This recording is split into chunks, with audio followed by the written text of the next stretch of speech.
चलिए आज हम आपको आईटी सब्जेक्ट के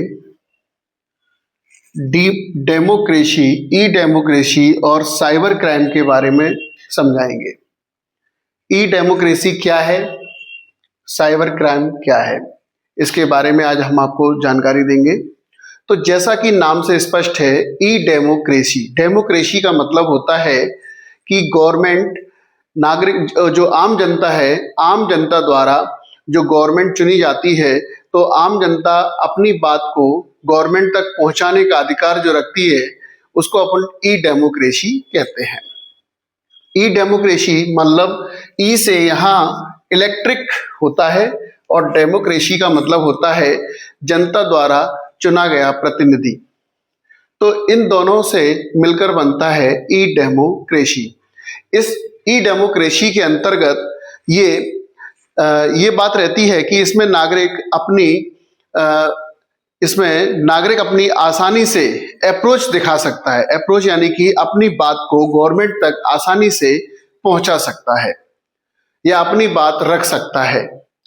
तथा दूसरा इसमें नियम लिखा हुआ है, इंफॉर्मेशन की अत्यधिक प्रभावी और ट्रांसपोर्ट किया, मतलब कोई भी अगर गवर्नमेंट को जानकारी देनी होती है या किसी प्रकार का प्रभावी विकासशील करना होता है, तो वो ई डेमोक्रेसी के माध्यम से गवर्नमेंट तक जनता डायरेक्टली जुड़ जाती है और इससे विकास कार्य संभव हो जाते हैं। अब यहाँ पर तीसरा पॉइंट इन्होंने दिया, कम्युनिकेशन का प्रभावशाली तरीका। तो कम्युनिकेशन एक मतलब आदान प्रदान यानी बातचीत, यानी कि गवर्नमेंट और जनता के मध्य जो बातों का आदान प्रदान होता है, उसे हम ई डेमोक्रेसी के अंतर्गत रखते हैं। सबसे पहले एक जब चुनाव प्रक्रिया नहीं चलती थी, तो पहले एक तरीके से लोकतंत्र नहीं था। अब लोकतंत्र है, तो लोकतंत्र का मतलब है जनता द्वारा चुना गया प्रतिनिधि जो जनता के लिए विकास के कार्यों को करता है, जनता के लिए उनके उत्थान के लिए कुछ ऐसे नियम कानून भी बनाता है जिससे जनता का विकास हो सके। तो इसको कहते हैं हम ई डेमोक्रेसी। इसमें अगला पॉइंट है अपना कम्युनिकेशन का प्रभावी तरीका। हम अपनी बात को किसी भी सोशल मीडिया के माध्यम से या इलेक्ट्रिक के माध्यम से गवर्नमेंट तक डायरेक्टली भेज सकते हैं। जैसे हमें किसी भी प्रकार की कोई शिकायत विभाग में करनी है या किसी विभाग की जानकारी हमें लेनी है या किसी विभाग के द्वारा हमें कोई कार्य कराना है, तो इस कार्य को करने के लिए हमें उन कार्यालयों के चक्कर नहीं लगाने पड़ते हैं। तो आजकल गवर्नमेंट ने ऐसी एक सुविधा जारी की है जिससे डायरेक्ट सीधा व्यक्ति गवर्नमेंट से जुड़ सकता है। इसलिए इसे हम कहते हैं ई डेमोक्रेसी। अब यहाँ पर दूसरा पॉइंट आता है साइबर क्राइम। तो साइबर क्राइम, जैसा कि आजकल सोशल मीडिया पर सबसे ज्यादा साइबर क्राइम हो रहे हैं। आज आप जानते ही हैं कि सबसे ज्यादा सोशल मीडिया में फ्रॉड और ऐसे साइबर क्राइम हो रहे हैं जिनको कोई कहीं तक नहीं जान सकता है। कोई ऐसी कल्पना भी नहीं कर सकता है कि ये हमारे साथ इस तरह का फ्रॉड हो जाएगा। आजकल बैंक से सबसे ज्यादा फ्रॉड हो रहे हैं और सोशल मीडिया के हमारे अकाउंट्स वगैरह जो पिक्चर्स, फोटोज, वीडियोज रहती हैं, उनको हैक करके और उनका गलत इस्तेमाल करके जो व्यक्ति होते हैं, उन दूसरे व्यक्तियों को एक तरीके से परेशान करने का एक तरीका बना रखा है और इनसे पैसे इत्यादि वसूली करते हैं। तो ये है साइबर क्राइम। साइबर क्राइम को सबसे पहले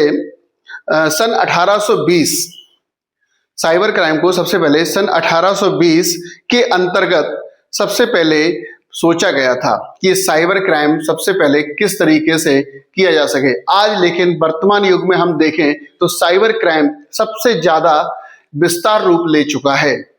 अधिक से अधिक जितने भी आजकल क्राइम हो रहे हैं, वो अधिकतर क्राइम साइबर क्राइम ही हो रहे हैं।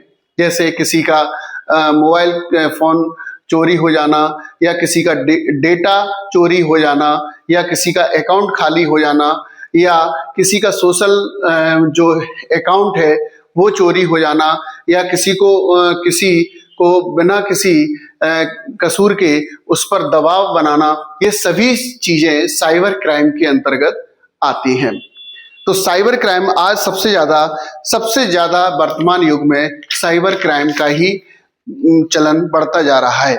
अब इसमें कई ऐसी चीजें हैं, जैसे मान लीजिए सबसे पहले सेलुलर टेलीफोन फ्रॉड। सबसे ज्यादा सेलुलर टेलीफोन मतलब मोबाइल के माध्यम से साइबर क्राइम सबसे ज्यादा तरीके से किए जा रहे हैं। यहाँ पर दूसरा पॉइंट है डाटा डिस्ट्रीब्यूशन। तो यहाँ जो हमारा मोबाइल में स्टोरेज डाटा रहता है, या जो आईडी पासवर्ड्स वगैरह जिनका हम इस्तेमाल करते हैं, वो डाटा आसानी से कोई भी यूजर या हैकर उस डाटा को हमारी परमिशन से या ना परमिशन से चुरा सकता है। कई ऐसे व्यक्ति होते हैं जिन्हें टेक्नोलॉजी का यूज करना नहीं आता है, लेकिन उनके लिए ये सबसे ज्यादा घातक होता है, या उनकी बातों में आकर वो आसानी से फंस जाते हैं और अपने आईडी पासवर्ड इत्यादि ओटीपी उनको शेयर कर देते हैं। तो ये सभी एक साइबर क्राइम का हिस्सा है। अब यहाँ पर तीसरा आता है electric letters in internet consumer fraud. मतलब इलेक्ट्रिक लेटर्स, कोई भी आपको गलत इंफॉर्मेशन जानकारी दे सकता है और उसके तहत आपसे पूरी जानकारी सही प्राप्त कर सकता है। और कंज्यूमर फ्रॉड, जैसे मान लीजिए आजकल सबसे ज्यादा कंज्यूमर फ्रॉड कैसे हो रहे हैं।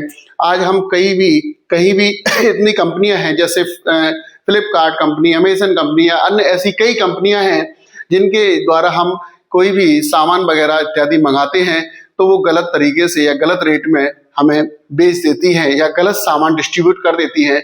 लगभग ऐसा इस तरह का कार्य सभी जगह किया जा रहा है। ये सभी चीजें साइबर क्राइम की श्रेणी में आ जाती हैं।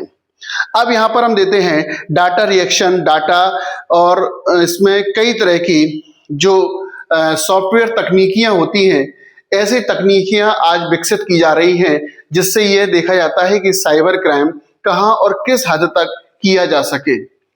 आजकल सबसे ज्यादा हैकिंग सिस्टम पर ज्यादा जोर दिया जा रहा है।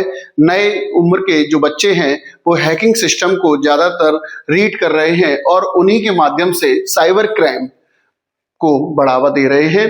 तो आज यहाँ पे हमने समझाया कि ई डेमोक्रेसी और साइबर क्राइम क्या है। तो आज हम एक बार इसको फिर से रिपीट कर देते हैं कि ई डेमोक्रेसी का मतलब होता है इलेक्ट्रॉनिक डेमोक्रेसी, यानी कि इलेक्ट्रॉनिक लोकतंत्र। लोकतंत्र का यहाँ पर मतलब है कि जनता का सीधे रूप में गवर्नमेंट को चुनना और जनता का प्रतिनिधि बनने के बाद उनका विकास या किसी भी तरह के उनके नियमों के अनुसार उनको कार्य देना या कार्य कराना। और साइबर क्राइम का मतलब है कि किसी भी तरह का फ्रॉड, इलेक्ट्रिक फ्रॉड या साइबर फ्रॉड या किसी भी तरह का फ्रॉड जो जनता को डायरेक्टली किसी भी प्रकार से बेवकूफ बनाकर किया जा सकता है। इसलिए इसको आज सबसे ज्यादा साइबर फ्रॉड कहा जाता है। जैसे एटीएम वगैरह यहाँ पर फ्रॉड होता है, और जैसे कोई मोबाइल से इंटरनेट बैंकिंग या कोई भी ओटीपी शेयर करके साइबर फ्रॉड का शिकार बन सकता है। Thank you.